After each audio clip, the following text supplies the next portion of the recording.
Hello, and welcome to this eighth lecture in which we're going to talk about the chapter 7 of Kotla's Marketing Management, crafting a customer value proposition and the positioning.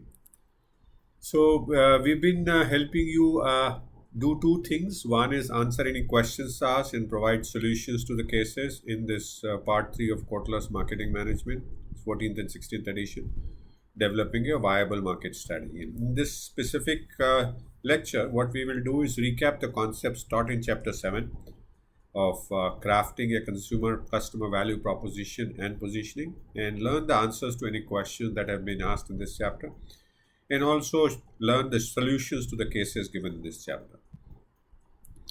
So we start discussing value proposition, and as you see here, value proposition is and positioning are a key aspect of the marketing strategy. Marketing starts with discovering various needs, targeting those that you can satisfy in a superior way, developing value proposition.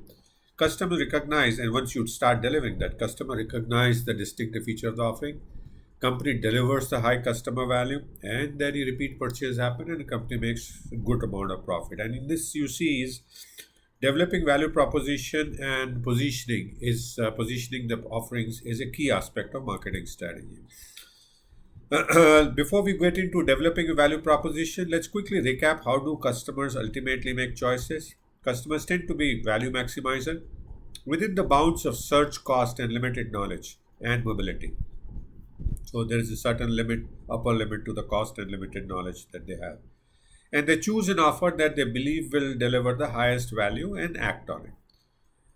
Whether the offer lives up to expectation, that determines the satisfaction and the probability the customer will buy the product again. So there's a promise and there's delivery, and that determines the overall game. Uh, the value proposition can deliver three kind of benefits across the three domains that you see here: functional, psychological, and monetary. Functional are the benefits that basically are related to the performance of the offering, created by offerings, performance, reliability, durability, compatibility, ease of use, customization, etc. They are often the primary considerations in especially utilitarian offerings like washing machines, office and industrial equipment, etc. Then there is psychological benefits. Associate with offering psychological benefits and cost, extend beyond functional benefits to create emotional benefits. There are a lot of products, especially in the fashion and luxury goods, that get this kind of benefits a primary importance. There are third category of the benefits are the monetary benefits. These are financial benefits and costs created by price, fees, discounts, rebates, financial rewards, cash prizes, etc. And they are basically important for undifferentiated categories and commodities where there are no major differentiation that exists at this point of time. Across the three dimensions, customer value is the difference between all the benefits and all the costs of an offering versus the alternatives to the target customer. So, three key things: sum total of cost and benefits versus the competition for the target customer. Total customer benefits is the perceived cost of all the benefits of the three categories that we have talked about. Total customer cost is the perceived cost of the same. Again, the perceived is important word.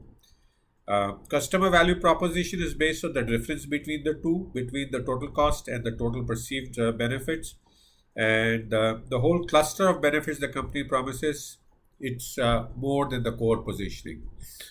While the customer value proposition is a promise about the total experiences, you can do a value analysis to reveal customer strengths and weaknesses versus the competitor.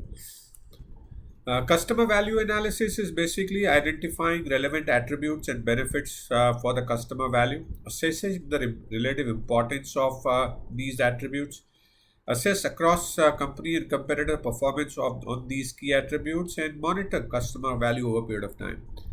Kotler says that there are two ways you can use this customer value analysis to improve the value. One, augmenting functional, psychological, monetary benefits for the products offering, and or reduce the cost by reducing the price, cost of ownership, maintenance, simplifying the ordering and delivering system, absorbing some bias risks by offering a warranty.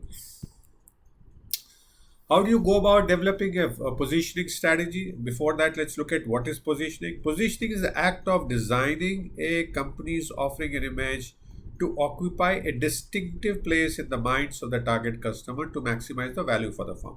So that's how we differentiate positioning from the value proposition. Unlike value proposition, positioning zeroes in the key benefits that will provide customer a reason to choose the offering, and it guides the marketing strategy by clarifying the brand essence, identifying the goals it helps consumers achieve, and showing how it does so in a unique way. It should have both an emotional and rational component or element. What's an effective positioning? Effective positioning is a useful way to find the effective positioning is to do what is called a brand substitution test. If you have a campaign, a marketing activity, substitute your brand with a competitor, see it still continues to work. And if it still continues to work, your positioning is not that effective. A well positioned brand should be distinctive in its meaning and execution, have one foot in the present and one in the future, because it's all about being aspirational and growing in the future. Somewhat aspirational but rooted in reality, and strike a balance between what it is and what it could be. So that's how effective brand positioning should be. How do you decide a brand positioning? Marketers need to define and communicate similarities and differences between their brands and competitors, the places that you are similar and where you are different. What does it involve? It involves choosing a frame of reference, and we will talk about that. What that frame of reference is by identifying target customers and its relevant competition. So the frame of reference is related to the relevant competition for your target market, a target customer, and identifying the optimal points of parity and points of differences given that frame of reference. So that's what helps you decide the positioning. How do you choose a frame of reference? Consumers determine the value of an offering relative to a reference point, which they use to assess its cost and benefit comparatively.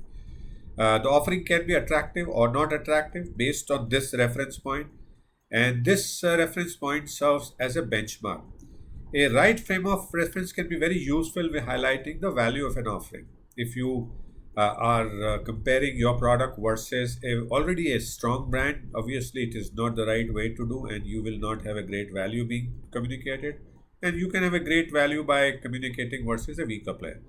So deciding the frame of reference is linked to target market decisions that includes competition. The key element is deciding the competition. So how do you decide the frame of reference? So good starting point is the category membership. Products or sets of products the brand competes, and that functions as a close substitute. So close substitutes and direct competition is a good starting point.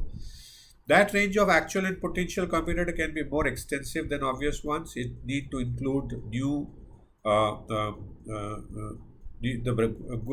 growing brand needs to include the broader, even aspirational framework, need to consider emerging or new players, should choose competitive framework to evoke more advantageous comparisons. That's what is called choosing the right turf to play. In stable markets with little short-term changes are anticipated, and 1 to 3 competitors are fine, but otherwise multiple. Having decided the frame of reference, you are ready to identify the points of differences and points of parity. So let's look at each of these. What is points of differences? Points of differences and attributes and benefits that differentiates your offering from a competition. And there are attributes of benefit the consumer strongly associate with the brand, positively evaluate and believe could not be found to the same extent in a competing brand. So these benefits and attributes based on consumers' belief. Increasing important aspect of brand is authenticity, extent to which consumers believe a brand is faithful to its essence or reason of being. Strong brands can have multiple points of differences. Brand association can truly function in point of differences if they are desirable to consumers in terms of being personally relevant benefits, compelling reason to believe. They are deliverable by the company. Company has the resources and commitments to deliver and maintain this association. Product design and marketing does support it, and there is a preemptive, defensive, and these are difficult to attack. And the third thing is the brand association to truly function as POD is that they must be differentiated from competitors, being distinctive and superior to relevant competition. What are the points of purchase? Points of parity. Points of parity are the attributes or benefits that not necessarily unique to the brand, but must be shared with others, and they must be on parity. So these are like equalizer, the necessary conditions for brand to succeed. These come in three forms: category POPs, attributes and benefits associated, category POPs, correlational POPs, and comparative POPs. Category points of parities are attributes and benefits essential to legitimize your offering in the category. They represent the necessary conditions of the brand choice, may change over a period of time due to technology, legal, or customer changes. Correlational point of parities are the potentially negative association that arise from the positive ones, right? So if you're high price, then that becomes your correlational POT for a very high quality. Many attributes or benefits are inversely correlated, and hence they become the correlational. One of them becomes the correlational points of parity. Comparative POPs are the association designed to overcome the perceived weakness of the brand in light of the comparative PODs. So these are the weaknesses that you must correct. Can uncover by role-playing comparative positioning and their infer their intended points of differences. These will be the suggested points of parity. What do you do with points of parity? They are needed to break even in the areas of disadvantages and achieve advantages in other, and they can bring you into strong competitive position. To achieve parity on an attribute and benefit, a sufficient number of consumers must believe that brand is good enough, not necessarily better, but good enough on that dimension. Once they do that, they may be willing to base their overall evaluation on the other favorable factors. So these are the kind of necessary condition for you to be considered. There are certain things you need for a category, like a good detergent powder must wash the clothes well. Achieving POCs is often key to effective positionings as much as the points of differences. Once you have the points of purchase and point of identified and the frame of reference identified, you need to align three of them. It's common to have more than one or actual competitive frame of references if the competition widens or firm plans to get into new category. There are two decisions required to align these. One, to develop best possible positioning for each type of class of competitor, and then see if there is a way to create one combined position robust enough to address all of them, or prioritize competition and then choose the most importance of competitors to serve as a competitive frame. If there are many competitors or different categories or subcategories, it may be useful to position at that level. Occasionally, a firm can straddle two frames of references with one set of points of purchase and points of differences, points of parity and points of difference. In this case, points of difference in one category become the points of difference for another, so and vice versa. They allow brand to expand their market coverage and potential markets based on that. Uh, though attractive, it carries the risk of not being viewed as a legitimate player in the category if the points of parity and points of differences are not credible. What's a good positioning? Let's talk about that. A good positioning will have several points of difference and point of parity for which two or three would define the competitive battlefield and should be analyzed and developed carefully. A good positioning would follow 80-20 rule and should be applicable to 80% of products carrying the brand. A crucial consideration not to try to be all things to all people, which is a sure recipe for disaster. Perceptual maps are useful for choosing specific benefits like POPs and PODs, and they are visual representation of the consumer perception and preferences, provide quantitative pictures of market situation and the way consumer views different offerings for different dimensions, can reveal holes or openings by overlaying consumer preferences on brand perception to suggest unmet customer needs and market opportunities. All The competitive the positioning and the value proposition create competitive advantage.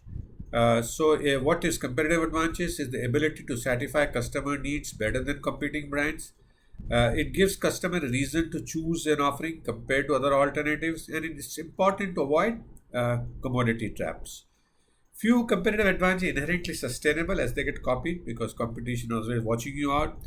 And a competitive advantage may be leverageable. You may be able to leverage from one brand to another, one product to another. To have sustainability, we need to continuously invent new advantages, continuously innovating the advantages. New opportunities for creating such an advantage may open up in the marketing environment, and we need to keep scanning the marketing environment. How do you create a sustainable competitive advantage? Three broad routes Kotler talks about: differentiate on existing attribute, introduce a new attribute, and build strong brand. What are the various things, aspects of differentiating existing attribute? Most intuitive way, often difficult to achieve. Other offerings once often difficult to achieve, and other offerings starts becoming similar. Introducing a new attribute, one that competitors don't have, does not need new innovation. It can be simply tweaking an overlooked attribute. It's rarely sustainable because again, it's copied needs constant finds. Building strong brand is the best way Kotler suggests of building a sustainable competitive advantage. It increases perception of the offering, adds value in a unique and meaning with unique and meaningful messages that transcend the product. Very important. So you send out messages related to the product that go beyond the product. Can give customers can drive customer behavior by installing making them top of mind, and that's how these create competitive advantages. How do you create a position? How do you communicate a positioning? You start with developing a statement, communicate offerings category membership, the basic things it needs to do, communicate conflicting benefits, and develop a narrative to for the offerings positioning. How do you create a positioning state? How do you craft a positioning state? Positioning statement articulates offerings key benefits to target customers that will provide the reason to choose it. Need to decide whether to focus on attribute or on the benefits. A large skew or preference is toward focusing on benefits, as customers are normally more interested in the benefits, and attributes become the supportive role. Communicating customer, how do you communicate category membership? Though obvious to consider to customer many times, firm must communicate about category membership for a new product specifically because the customers don't know what is the basic product about. At times, customer may note that a category membership may not be convinced, and there again you need to communicate the category membership. There are three ways: announcing category benefits by assuring that the brand will deliver on the fundamental reasons for using the category. Comparing to exemplars, especially when you are a less known brand, to use the well-known, noteworthy brand to associate yourself for a short period of time, and relying on the product descriptor, having a concise description after the brand name. How do you communicate conflicting benefits, especially where you have points of difference and you get a benefit which is important for you gets negatively correlated? Because customers want to maximize both the negatively correlated benefits, quality and price. They want best quality at the lowest possible price. First, best approach is to develop a product that performs well on both, deliver quality as well as the crack the price. Other approach is launched with two different marketing campaigns, each devoted to different brands. One linking the brand to a person for place or thing that possesses the right count equity to establish an attribute as a point of parity or point of difference. Other convince the customer the negative correlation seen is really in fact a positive. So two different campaigns are used to communicate this. A increasing trend is to use storytelling to do positioning. It's an option that outlining the specific benefits and attributes. Instead of that, you do storytelling. Consumer like the richness and imagination that they can derive from thinking about and listening to the story, and that's how we all been brought up. Five elements of narrative branding Kotler talks about: brand story in terms of words and metaphors, consumer journey, visual images and expressions, manner of narratives, experiential expression or sensuous engagement, role the brand plays in consumer life. So these are the five elements of a narrative branding. Four key aspects of the brand story: setting the time, place, and the context, cast in terms of character, role, relationship, responsibility, history, etc. Narrative arc, way of narrative logic unfolding over time, including actions, desired experiences, defining events, and moments of epiphany. Language, authenticating voice, metaphors, symbols, themes, and leitmotifs. So, what do you do after having looked at how do you create value proposition, communicate value proposition, and use positioning? You can do some assignments as we've been doing in all these lectures so far. There are two cases that you have in the assignments, one of Dove and Lenskart, that can help you apply the learning so far into the cases and see the application. I hope you will do the assignments and learn further the application. So thank you so much for watching this eighth lecture on chapter 7 of Codeless Marketing Management. I hope you are getting a good recap of the chapter 7 of Kotler for your use now, later, during exams or during interview. And I look forward to see you again in the next lecture.